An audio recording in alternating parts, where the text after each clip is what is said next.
সালামু আলাইকুম। আজকে ঢাকা ৮ আসনে নাসিরউদ্দিন পাটোয়ারির সাথে যে ঘটনা ঘটেছে এ নিয়ে সোশ্যাল মিডিয়া তোলপাড়। নাহিদ ইসলাম বলছে আঘাত আসলে পাল্টা আঘাত হবে, নেতাকর্মীরা প্রস্তুতি নিচ্ছে। অ্যালাইনমেন্ট হিসেবে আপনার জামাত ইসলামের পক্ষ থেকেও এক্ষেত্রে বক্তব্য দেওয়া হয়েছে। অর্থাৎ ঢাকা ৮ আসনে আজকে নাসিরউদ্দিন পাটোয়ারির উপর যে ডিম ছোড়া হয়েছে, নোংরা পানি ছোড়া হয়েছে, এর পাশাপাশি পাথরও ছোড়া হয়েছে। একটা স্কুলে প্রোগ্রামে গিয়ে কেন এই ঘটনার মুখোমুখি হতে হলো আপনার নাসির পাটোয়ারিকে? পিছনে বেশ কিছু কারণ আছে। নাসির পাটোয়ারি এই মুহূর্তে আওয়ামী লীগের নেতাকর্মী যারা আছেন বা জনগণ আছেন তাদের কাছে যতটুকু বিরক্তের না, এর চেয়ে 10 গুণ বেশি বিরক্তের হচ্ছে বিএনপি নেতাকর্মীদের কাছে। এটারও দুইটা রিজন আছে।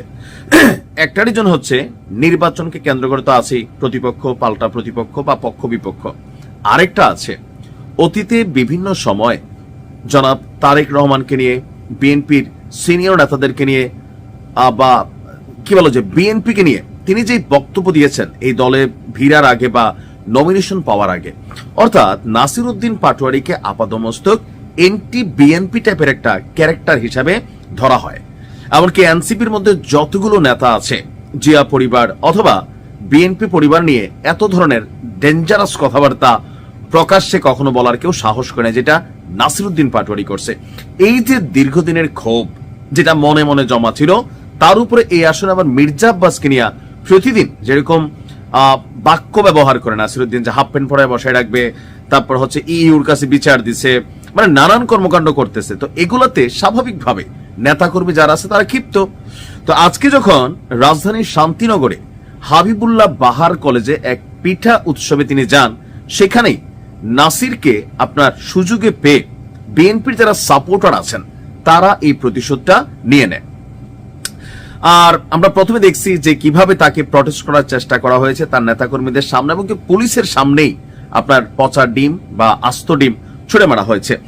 এখন এই ব্যাপারে মির্জা আব্বাসের বক্তব্য হচ্ছে যে তিনি আসলে এই ব্যাপারে জানেন না, আর নাসিরউদ্দিন পাটোয়ারি চাচ্ছে যে কোনো একটা ঘটনা ঘটুক, কোনো একটা হামলা হোক, কোনোভাবে লাইগা যাক বিএনপির নেতাকর্মীরা, আর নির্বাচনকে সামনে রেখে এটার একটা অ্যাডভান্টেজ নেই। ইভেন এই ঘটনার পর এনসিপির সমর্থক বা যারা এই এলআইয়ের সমর্থক আছে, এক মহিলা কিন্তু তারেক রহমানকে হুঁশিয়ারি দিচ্ছেন যে এগুলা বন্ধ করতে হবে। মির্জা আব্বাসকেও কড়া ভাষায় তিনি নিন্দা জানিয়েছেন। তো মির্জা আব্বাস বোঝে যে নাসিরের গায়ে একটা ফুলের টোকা পড়লেও এটা যে ভোটের মাঠে এই মুহূর্তে একটা রিভাইভ তৈরি করা ফেলবে, সেই কারণে তিনি খুব সাবধানে সচেতন ভাবে কথাবার্তা বলছেন এবং নেতাকর্মীদের নির্দেশনা দিয়েছেন। কারণ তার বক্তব্য হচ্ছে নাসির চায় নাসিরে কেউ মারুক, আর এটার সিম্পেথি নিয়ে ভোটের মাঠে একটা রেজাল্ট করুক।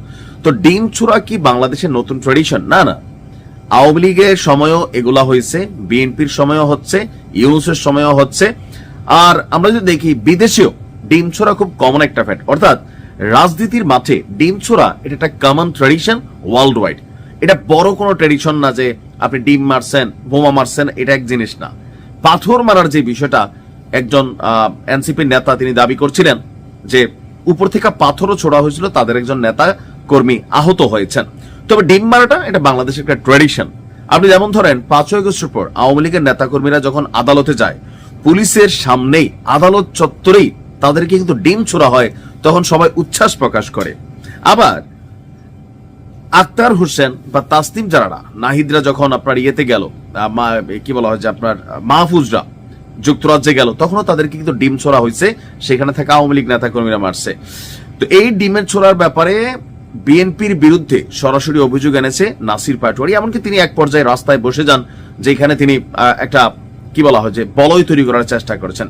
তো সামনে নির্বাচন, এগুলো খুবই কমন ফ্যাক্ট। ডিম মারামারি এটা বাংলাদেশে আজকের ট্রেডিশন না, এটা আওয়ামী লীগের, যেমন এখন আওয়ামী লীগের নেতাকর্মীরা বিভিন্ন জায়গায় আদালতে গেলে খায়, তারপর হচ্ছে বিদেশে গেলেও খায়, অনেকে এখন দেশে খাচ্ছে।